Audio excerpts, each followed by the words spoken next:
Yeah. And while serving in 1JR, I was bold enough one day to ask the Chief of Staff if I could learn to fly. They just got this one helicopter, and it was an English instructor flying it.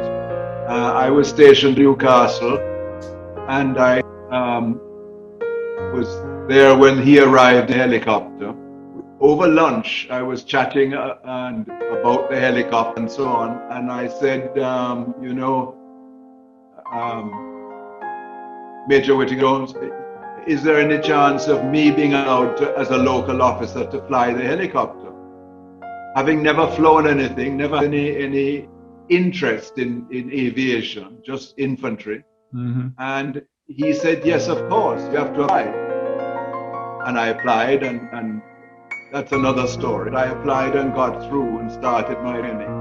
And it's the training that I really found very, very challenging. Yeah. You know, all the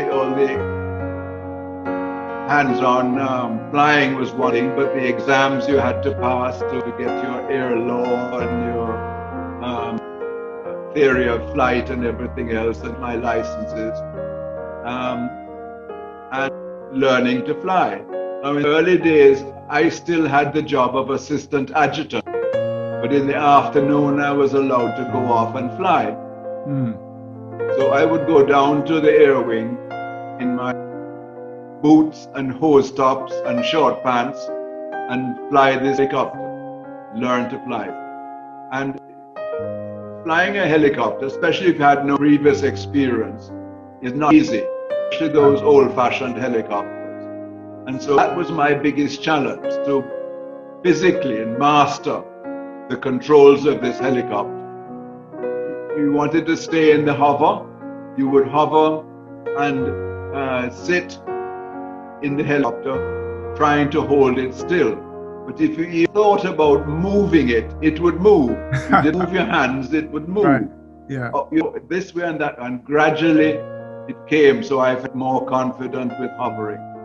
And then all of that was crowned by finally getting my wings, being unpaid. Sir Alexander Bustamante pinned on my wings for me, and